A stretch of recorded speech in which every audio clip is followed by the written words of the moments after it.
the thing that we see so often in this culture that we live in today is the good and the bad. There is no nuance to it, and that's just bullshit.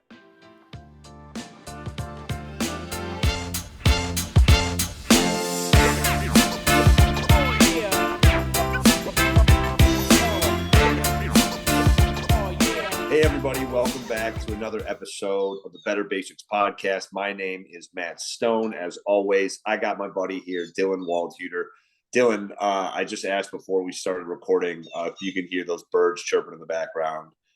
Do we like the setting here? Sound effects. Okay, cool.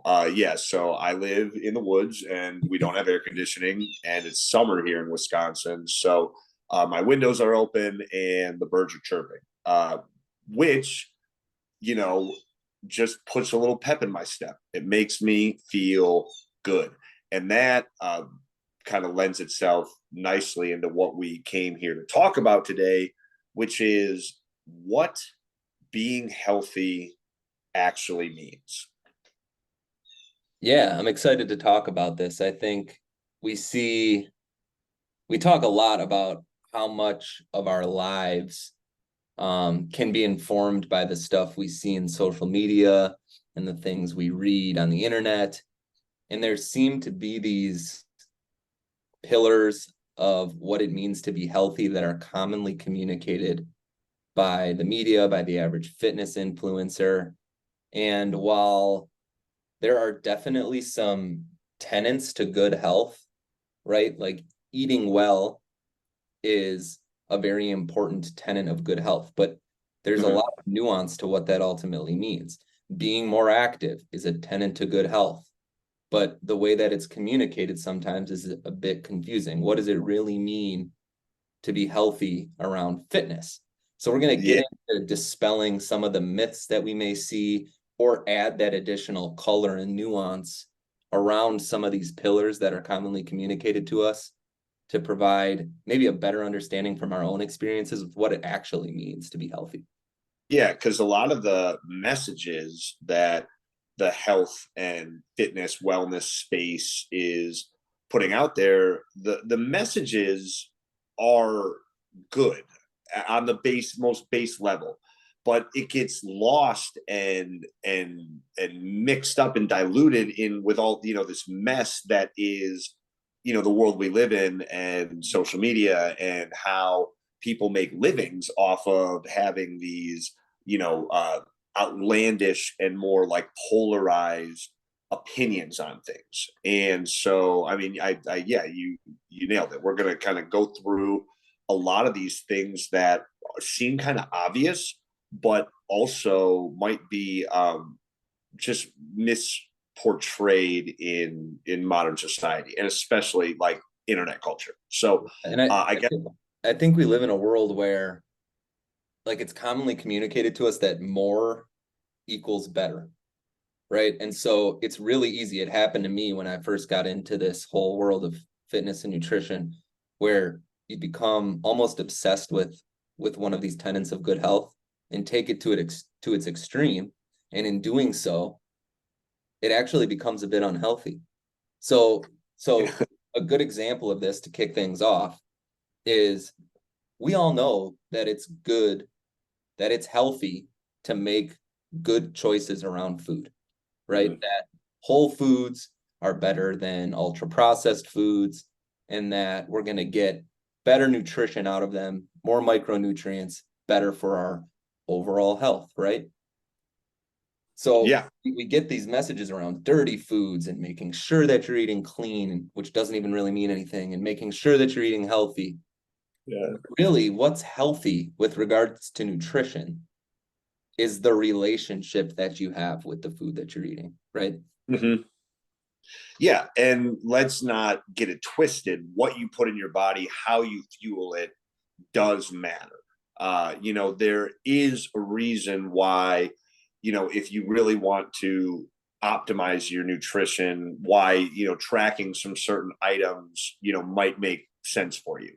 But more than anything, the thing that we see so often in this culture that we live in today is the good and the bad. There is no nuance to it, and like that's just bullshit. I mean, it's just like all food has value. Now you can do things like eat your candy just before or after a workout to make it more those sugars and carbs more available to your body so that they burn off faster. There's like little things you can do, but let's not just say that candy is bad.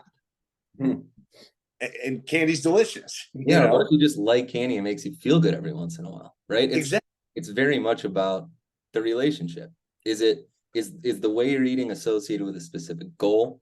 Is it Mm-hmm. why are you doing it? Knowing why you're making certain decisions is really critically important. I think in my own experience, I really got hung up on nutrition and eating well to the point where one, I didn't really like food anymore. Like there's some things that are quote unquote unhealthy that are fucking amazing and make me feel really good when I eat them and still do have some nutritional value to them. And if I choose to have a big ass pizza for dinner, but I had a smoothie for breakfast and a salad for lunch, that's not fucking up my nutrition. It's an insane thing to believe, but it's easy to start to believe that. Like I started to believe that. And so then not only was my diet boring, but it was stressful, right? Like anytime I was faced with an opportunity to run through a Culver's drive-through and have a cheeseburger, the minute I was done eating it, I felt like shit about myself, which is Mm-hmm. not healthy. No, it's So that not. relationship is key. It's massive. And so, it's obviously one of those things where you do need to have some, pillars, some things that you prioritize more than anything. And this is stuff that you and I both talk about a lot, but making sure that you're prioritizing protein. And really when it comes to tracking any sort of macronutrients, that's really the only thing that I consistently look at. And even then I'm guesstimating more than anything, but it's really the only thing that I'm really paying attention to. My protein intake and my water are like the two things that I'm trying to make sure that I hit a base level each day. And I know that if I do that, how I fill in those cracks is more than likely going to be okay. Yeah. Now, after prioritizing protein, I'm actually reading uh, Kelly and Juliet Starrett, the Ready State, the Supple Leopard Yeah, couple. supple leopard. Uh, Yeah.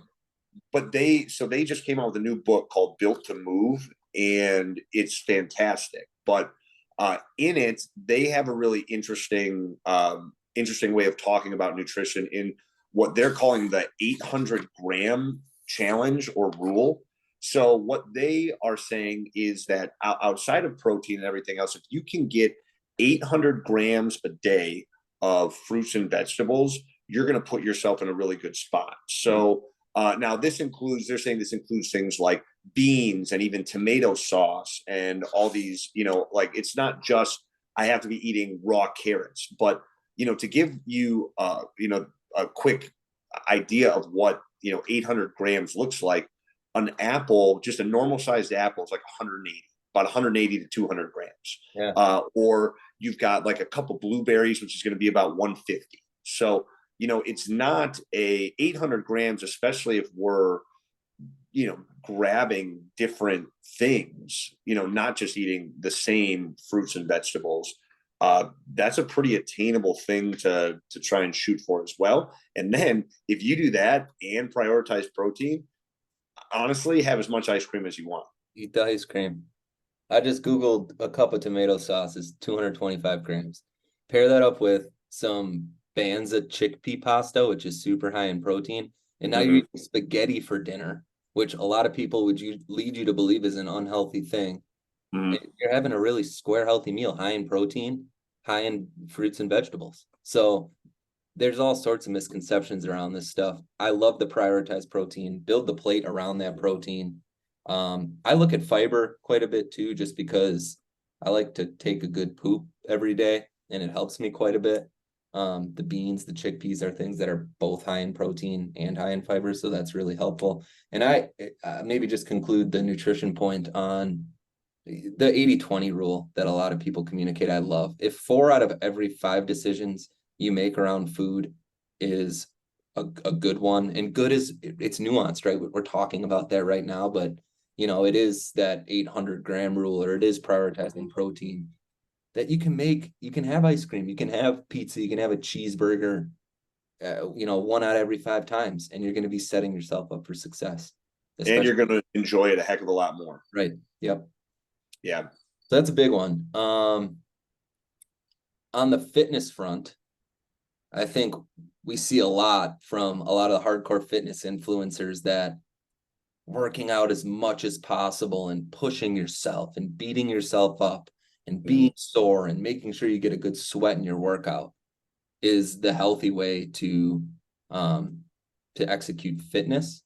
And I think it's really important that instead of focusing on beating yourself up and working out every day, that it's much more important to work out an appropriate amount for your body, which is different for every person. I can promise you there have been days and weeks in my life where I've worked out too much, felt crappy because of it, and in turn, that is unhealthy for me. But maybe even more importantly, this is a point you made before we even kicked this thing off, but just to incorporate more movement into your day. Yeah. We have it in our heads that, the the people that are doing fitness right are the ones that are spending hours in the gym. And, it's just not true.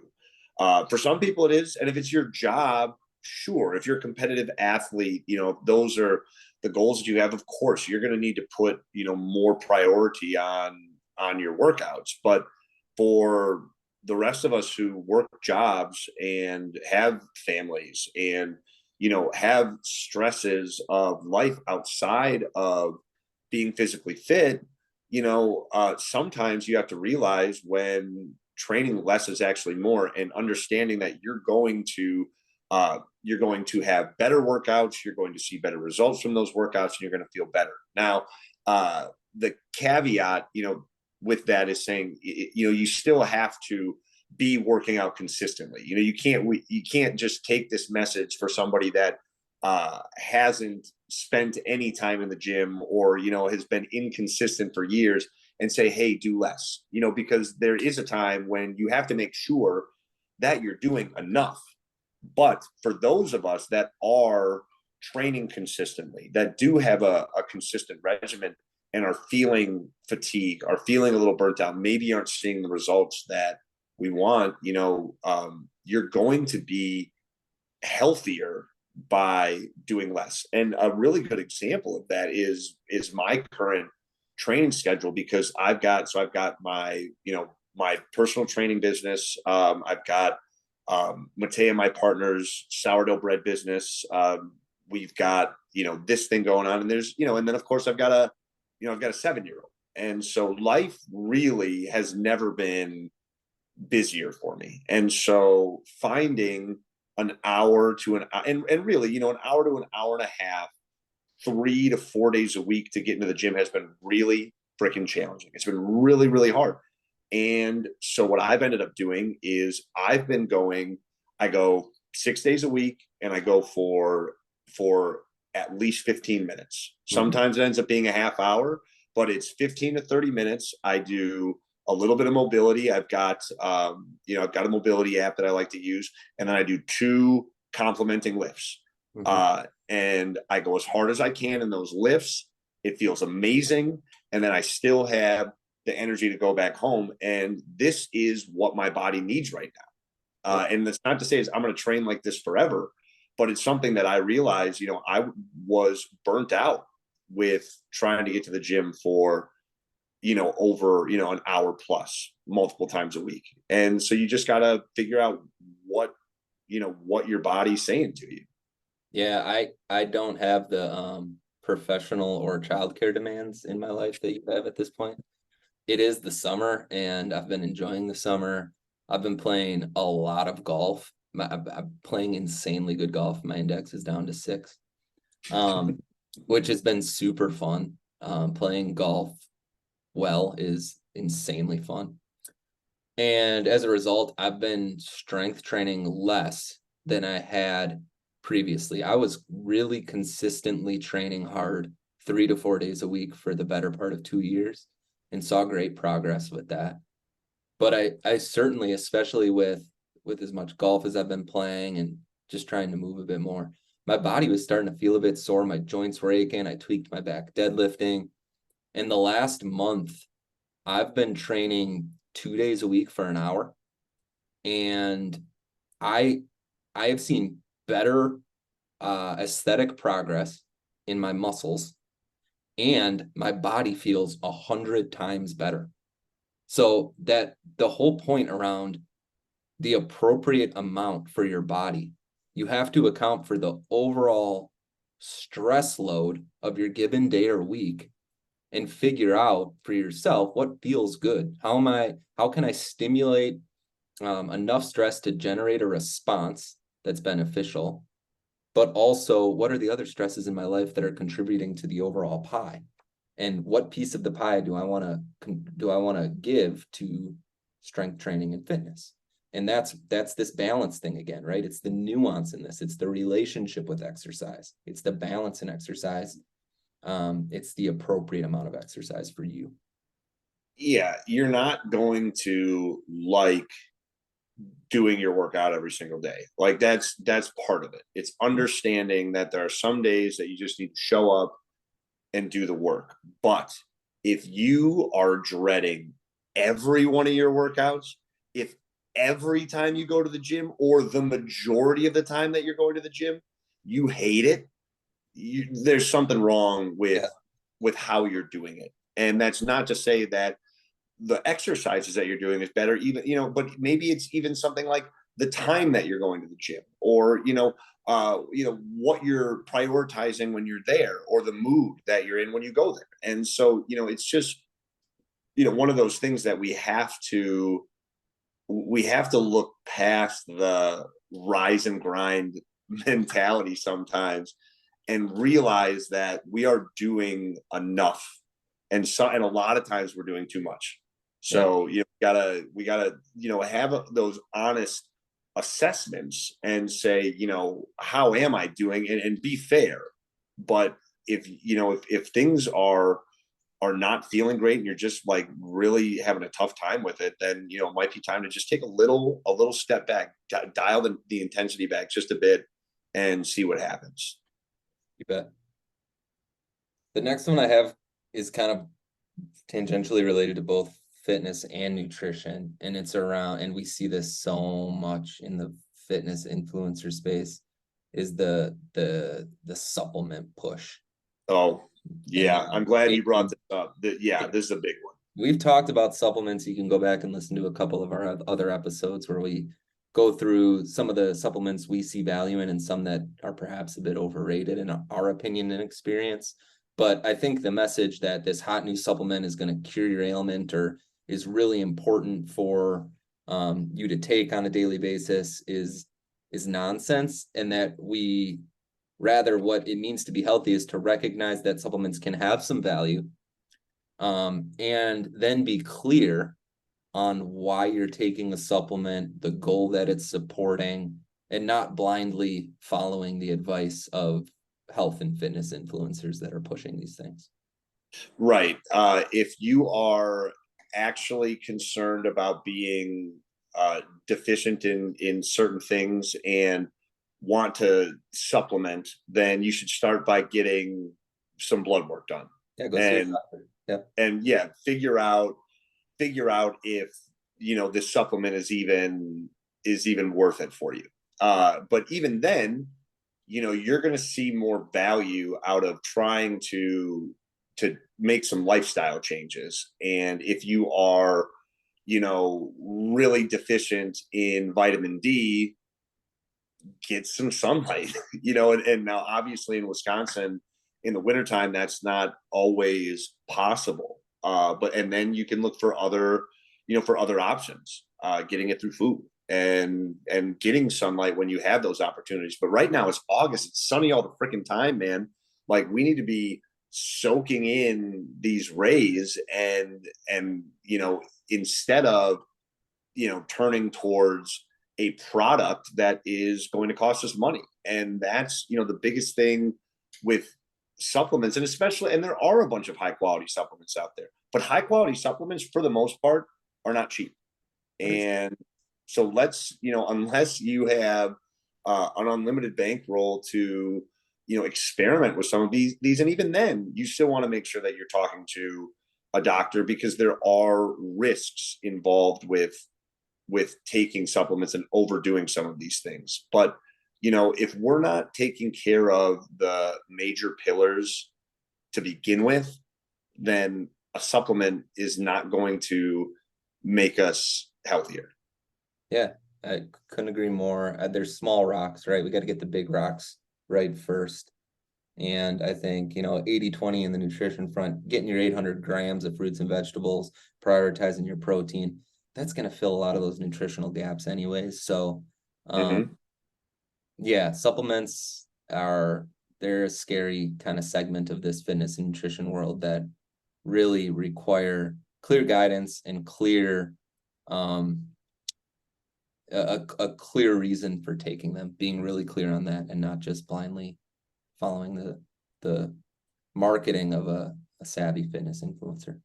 Yeah, it's an unregulated market that is it's very easy for brands to make money. And so it's just one of those things where it's not that we should be, not all supplements are evil. I've got my creatine, I've got my next order of creatine showing up at my door today.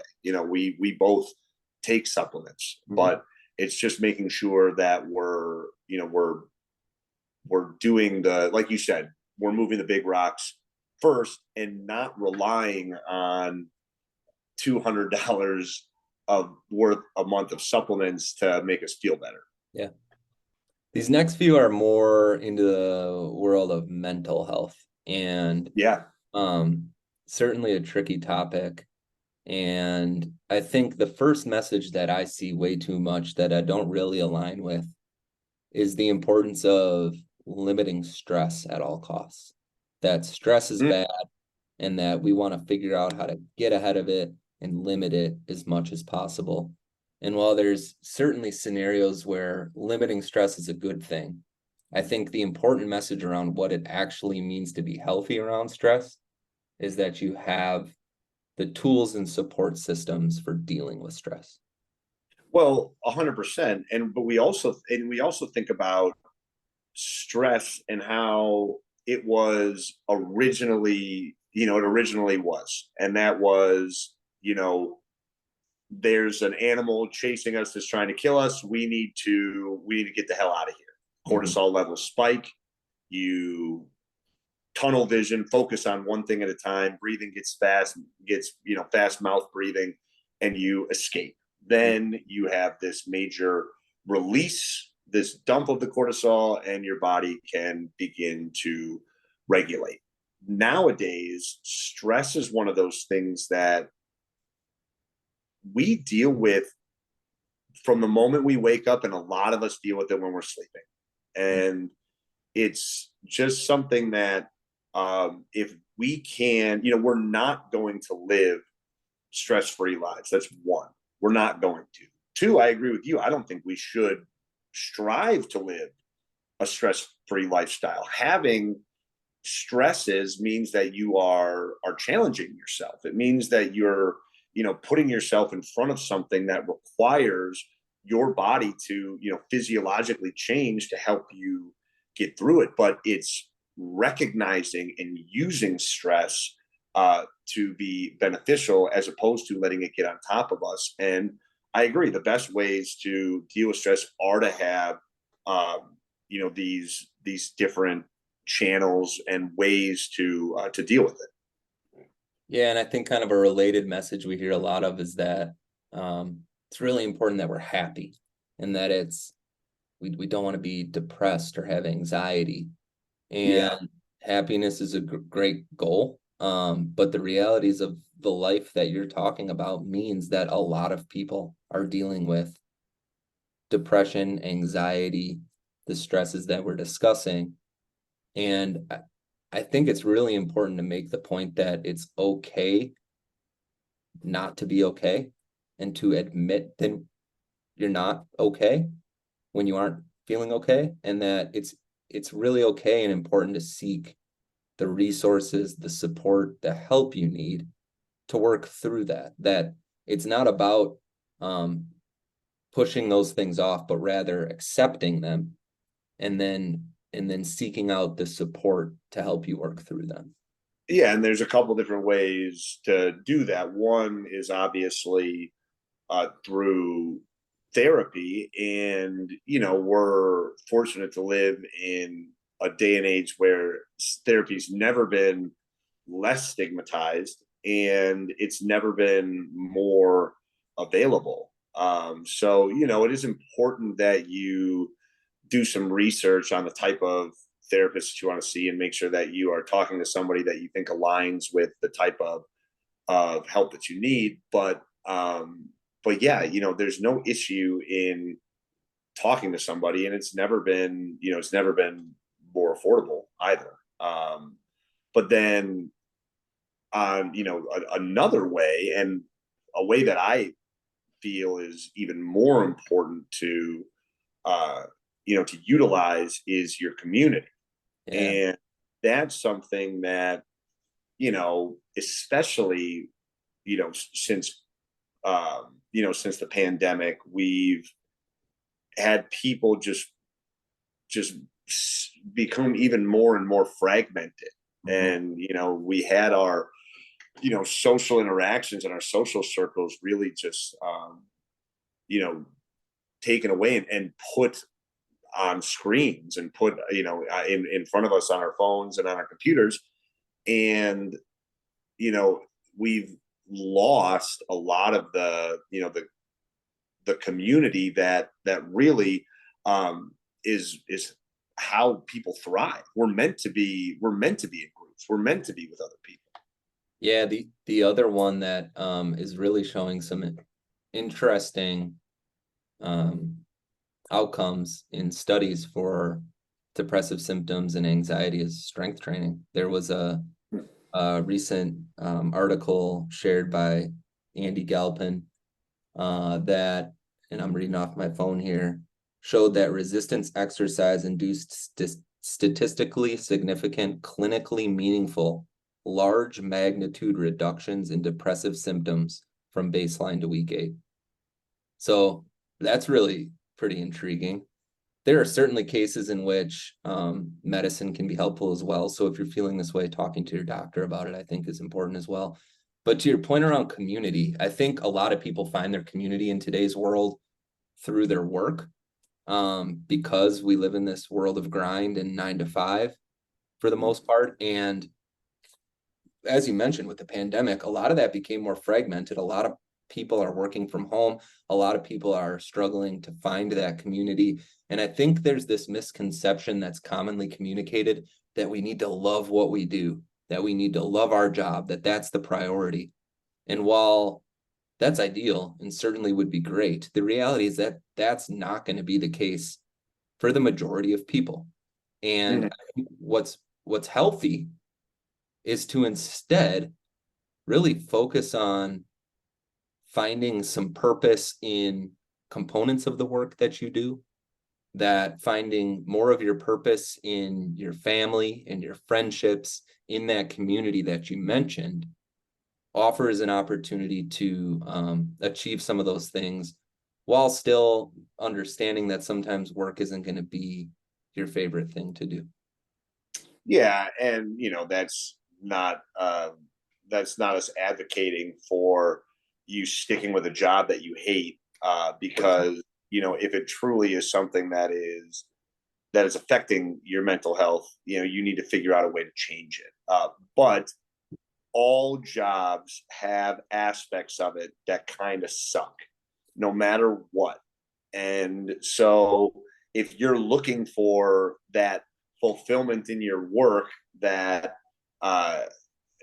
that everything is just sunshine and rainbows. Well, it's not going to happen. So you do have to look for the things you do love about it. Remember the things that you do love about it, and then also try to find validation in other places in your life, and you're going to find a lot more fulfillment and it's going to be a lot more gratifying to have real friends and family connections than any sort of achievement at work can ever get you.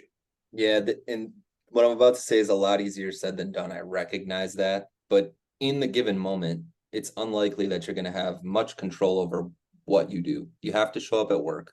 You may not love every element of what that means, but what you do have control over on is what you focus on. And if you can try to focus less on the things that you hate and turn that attention and focus to the component parts of that job that you like, or that you can find some value in or some purpose in, by just giving more of your attention to that than the things that you dislike, could sort of help you through, as maybe you do seek down the road a job or something that does fulfill you a bit more. It's a good way to work through that reality.